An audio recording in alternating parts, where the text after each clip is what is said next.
अभिनंदन, आभार, आदर, नमस्कार। मैं कुंदन कुमार सिंह महामना एजुकेशन हब के इस वीडियो में आप सभी का स्वागत करता हूं। तो दोस्तों, इस वीडियो के माध्यम से आप सभी के समक्ष आज 14 अप्रैल 2023 से रिलेटेड करंट अफेयर्स के कुछ महत्वपूर्ण एमसीक्यूज लेकर आया हूं। कृपया करके ध्यानपूर्वक देखिए। आज का दिन बहुत ही खास है क्योंकि बाबा साहब भीमराव अंबेडकर का जन्म दिवस है, अंबेडकर जयंती है, जो कि पूरा भारतवर्ष मना रहा है। और भारत के संविधान बनाने में जिस इंसान की सबसे ज्यादा भूमिका रही थी वो थे डॉक्टर अंबेडकर। ऐसा कहा जाता है कि भारत का संविधान बनाने के लिए उन्होंने करीबन 60 देशों का संविधान पढ़ा था। सोचिए, कल्पना कीजिए कितनी ज्यादा मेहनत करी होगी उन्होंने उस समय। चलिए शुरू करते हैं, ज्यादा समय नहीं लेते हुए। एमसीक्यूज के फॉर्म में ये क्वेश्चंस होंगे और आपको मन में गेस करना है, फिर हम विस्तार से बताएंगे, उसका डिस्क्रिप्शन भी देंगे कि क्या कुछ इससे रिलेटेड चीजें हैं। तो चलिए शुरू करते हैं। बिल्कुल। पहला सवाल है कि आईपीएल के इतिहास में सबसे तेज 100 विकेट लेने का रिकॉर्ड किस खिलाड़ी ने बनाया है। मैं फिर से दोहराता हूं कि आईपीएल के इतिहास में सबसे तेज 100 विकेट लेने का रिकॉर्ड किस खिलाड़ी ने बनाया है। इसके ऑप्शंस हैं भुवनेश्वर कुमार, रविंद्र जडेजा, मोहम्मद शमी और कसिगो रबाडा। तो इसका सही उत्तर जो है वो है कसिगो रबाडा। अब डिस्क्रिप्शन भी देख लेते हैं, थोड़ा जानना विस्तार से जरूरी है कि आईपीएल में पंजाब किंग्स की टीम से खेलने वाले तेज गेंदबाज कसिगो रबाडा ने आईपीएल में सबसे तेज 100 विकेट हासिल करने वाले तेज गेंदबाज बन गए हैं। दक्षिण अफ्रीका के इस गेंदबाज ने गुजरात टाइटंस के खिलाफ खेले गए एक मैच में रिद्धिमान साहा का विकेट लेकर यह कीर्तिमान रचा।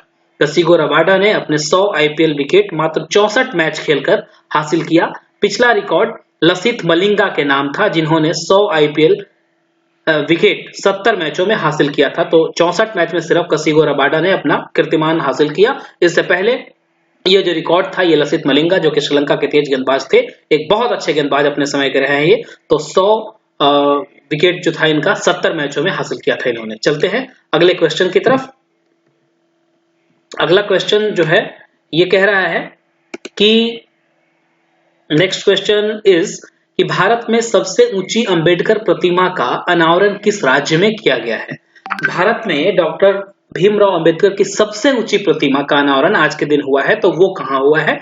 तो इसके ऑप्शन है उत्तर प्रदेश, तेलंगाना, बिहार और राजस्थान। तो इसका सही उत्तर जो है वो है तेलंगाना। तेलंगाना की राजधानी जो है वो हैदराबाद है और हैदराबाद में ही हुसैन सागर झील के बगल में जो है इनकी प्रतिमा बनाई गई है। भारत में सबसे ऊंची अंबेडकर की जो प्रतिमा है वो तेलंगाना हैदराबाद में है।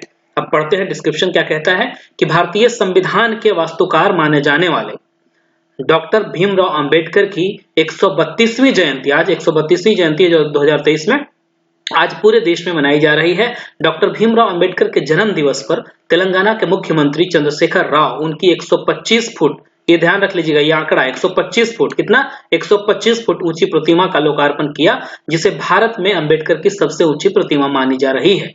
इस प्रतिमा को उत्तर प्रदेश के नोएडा के प्रसिद्ध मूर्तिकार रामवंजी सुतार, इनका नाम याद रख लीजिएगा। इन्होंने पहले भी कई सारी मूर्तियां डिजाइन की हैं इनफैक्ट, और उनके बेटे अनिल राम सुतार द्वारा डिजाइन किया गया है। इस प्रतिमा का निर्माण केपीसी प्रोजेक्ट्स लिमिटेड ने किया है। ये भी मतलब एक प्रश्न से देखिए 4 आंसर्स निकल के आ रहे हैं, 4 फैक्ट्स मिल रहे हैं हमें। इसकी कुल लागत 146.50 करोड़ है।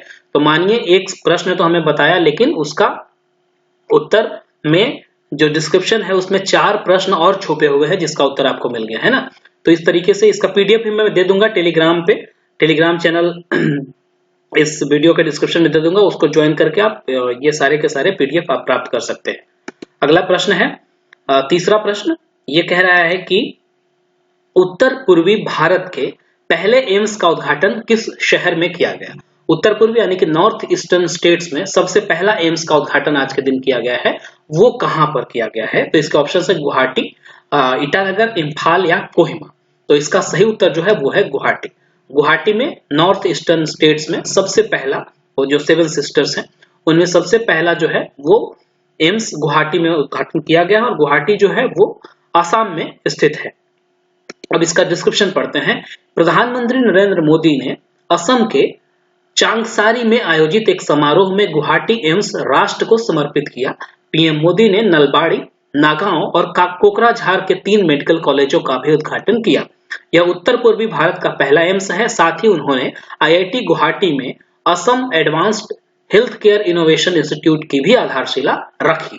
प्रधानमंत्री ने असम के 1.1 करोड़ लाभार्थियों को औपचारिक रूप से आयुष्मान भारत कार्ड का वितरण किया। आयुष्मान भारत कार्ड आपको पता है कि ये हेल्थ केयर प्रोग्राम से रिलेटेड है, एक कार्ड है जिसमें 5 लाख तक की राशि को जो है भुगतान किया जाता है। कोई भी इंसान भारत का जो वासी है उसके मेडिकल एक्सपेंसेस को वहन करने के लिए। अगला प्रश्न, चौथा प्रश्न जो है ये है, विदेश मंत्री डॉक्टर एस जयशंकर ने किस देश में भारत द्वारा बनाए गए ब्रिज का उद्घाटन किया, है ना।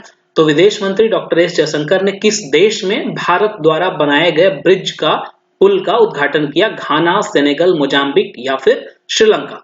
इसका सही उत्तर है मोजाम्बिक, है ना। मोजाम्बिक एक अफ्रीकन कंट्री है, आपको पता होना चाहिए।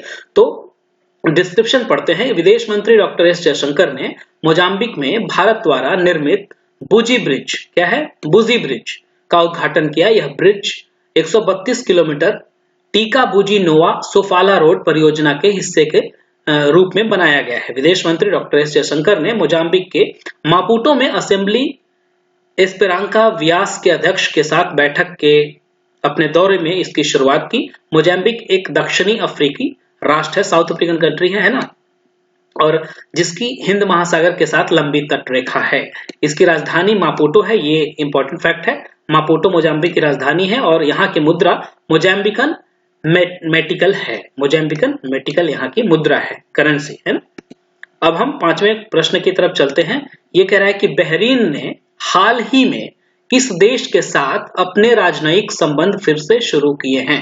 बहरीन एक देश है जिसने किस देश के साथ अपने राजनयिक संबंध शुरू किए हैं?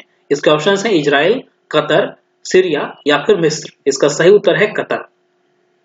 तो अरब देशों का बहिष्कार हटाए जाने के 2 साल बाद कतर और बहरीन ने अपने राजनयिक संबंधों को फिर से शुरू करने की घोषणा की है। बहरीन को छोड़कर जनवरी 2021 में सऊदी अरब, संयुक्त अरब अमीरात, बहरीन और मिस्र ने कतर के 3.5 साल के प्रतिबंध को समाप्त कर दिया था। सऊदी अरब की राजधानी में आयोजित एक बैठक के दौरान दोनों देशों के राजनयिक संबंधों की शुरुआत हुई।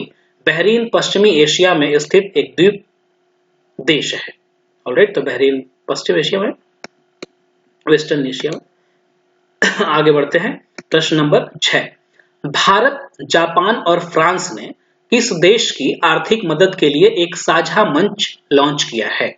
भारत, जापान और फ्रांस ने किस देश की आर्थिक मदद के लिए एक साझा मंच लॉन्च किया है? इसका ऑप्शन है श्रीलंका, यूक्रेन, मंगोलिया या फिर श्रीलंका।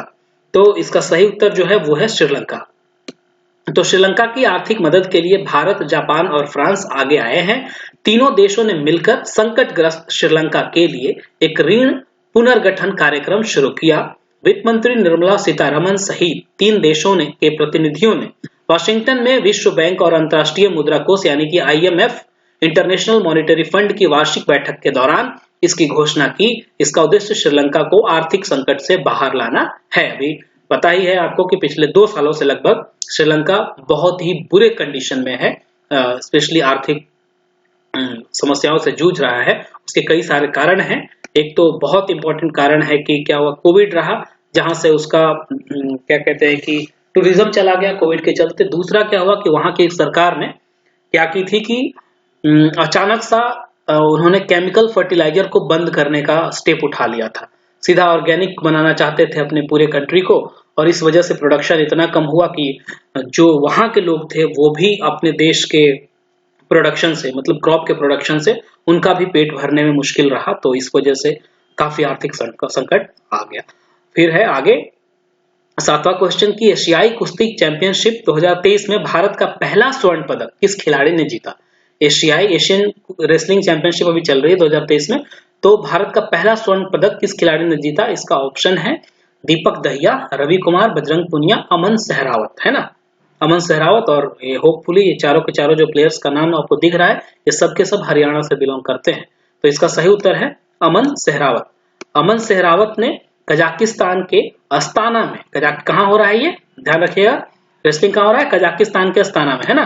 तो कजाकिस्तान के अस्ताना में एशियाई कुश्ती चैंपियनशिप 2023 में भारत का पहला स्वर्ण पदक जीता है। सहरावत ने पुरुषों के 57 किलोग्राम फ्री स्टाइल वर्ग में यह मेडल जीता। आपको पता होना चाहिए कि रेसलिंग, बॉक्सिंग, ये सब जो चीजें होती है इसमें वर्ग कैटेगरी होती है, ठीक है ना, कि इतना kilogram, 50 kilogram, 53 kilogram, 52 kilogram, 57 kilogram, 60 kilogram, तो उस वर्ग कैटेगरी में ये खेल खेला जाता है। उन्होंने किर्गिस्तान के अल्माज समनबेको को 9-4 से हराकर स्वर्ण पदक जीता। पिछले साल सहरावत स्पेन में अंडर 23 विश्व चैंपियनशिप में स्वर्ण पदक जीतने वाले पहले भारतीय रेसलर बने थे। तो ये इंपॉर्टेंट थे।